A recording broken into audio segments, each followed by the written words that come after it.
Welcome, ladies and gentlemen. It's your boy, Mr.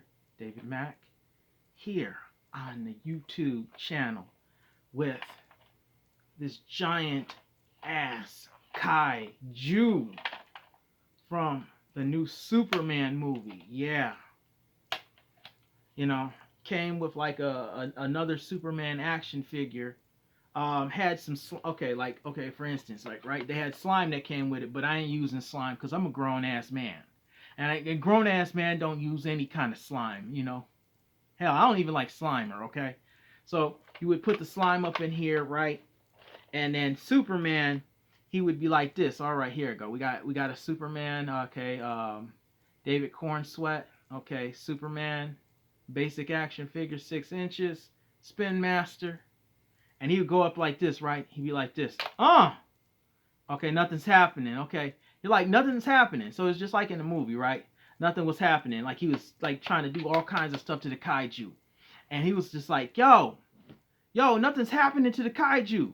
Then all of a sudden, right, here comes the Justice Gang. So we have Mr. Terrific right here. You got the basic Mr. Terrific right here. Uh, Guy Gardner, Green Lantern, like part of the Justice Gang, loves the Justice Gang.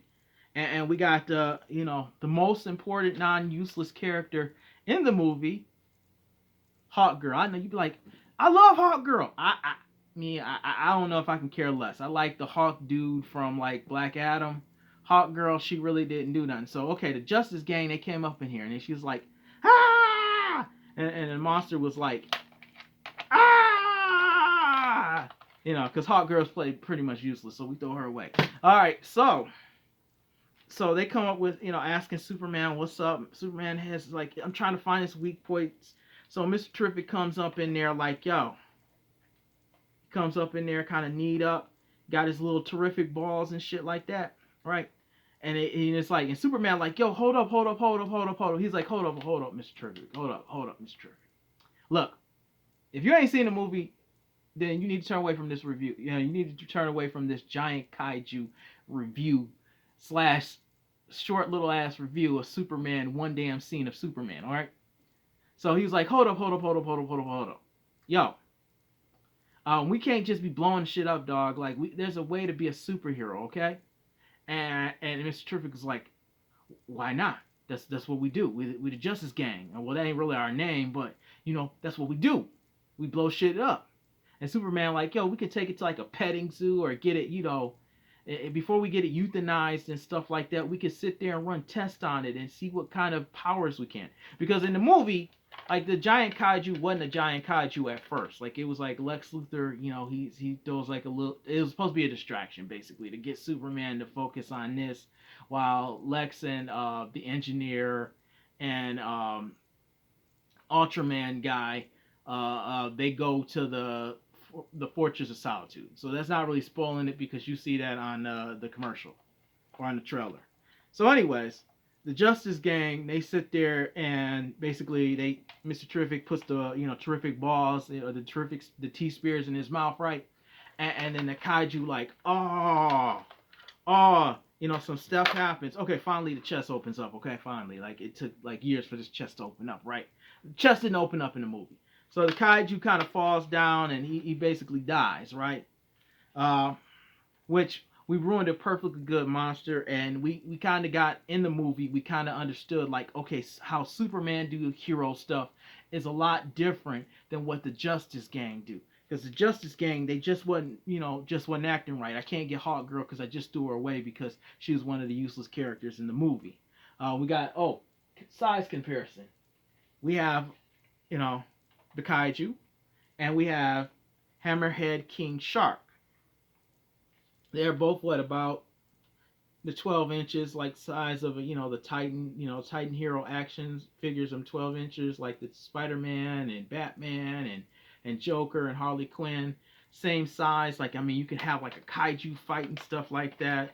The kaiju and came with Superman slime, and it was about $25. I don't know if it was really worth the $25, but it was nice to have like a big ass kind of, I don't know, action figure, or just kind of a big figure in general, something a little bit different than just the normal, just having your 6 inchers or something like that, or your 7 inch figures.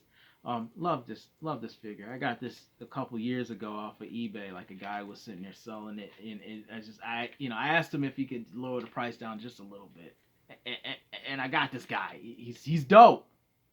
He's dope. Okay, King Shark, you can go right back up there. Stay. So yeah. So that's what basically happened in that scene of the movie. I ain't telling you nothing else about the movie. I'm not telling you how this guy plays a very small, intricate detail into the movie that changes the whole game of superhero movie dumb to come. Actually, he didn't do shit, but no, I do like the kaiju. I said I think that's one of the things. Like his tail screws in. I don't think I can take it off. The hands go up like this, of course, with the little knob like that. Yeah, more for like a little kid, not like for a grown man like myself. But could be used easily as a weapon. Let's say somebody breaks into the crib and they trying to steal, let's say what they're trying to steal.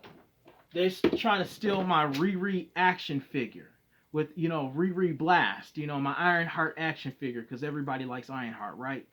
So they trying to come up in there, and that's the only Ironheart figure that I have. So I could use this as a weapon and chuck it at somebody. You see how the arms go, and it's gonna probably knock out a criminal, probably put them in a coma. They end up in the hospital. Might end up, what's that word they say? End up being unalive, not because I was trying to unalive them or nothing, but like I said, when you sit there and you steal the Riri action figure, my only Riri action figure, Ironheart, one of the best characters to ever be made. And I know, like I said in another episode or so, where I do my side quest of black superheroes, look, this is my holy grail. This $8 non-articulate ass Ironheart figure is my holy grail. Like some people's holy grail is like the gamerverse, like Cyclops. No, I don't think they. I think it's more the Thanos and Psylocke, or more like or maybe like the Maximum Hawk might be their holy grail. No, it's Ironheart was my holy grail. So I could be done if I never collected toys again. But yeah, this is like a quick review, or just kind of just talking about the kaiju in general. And like it only can like can't really do too much in the leg department. Okay, like the hands, we can just move the hands up. So let's say you want to put like a little ass figure or something like that.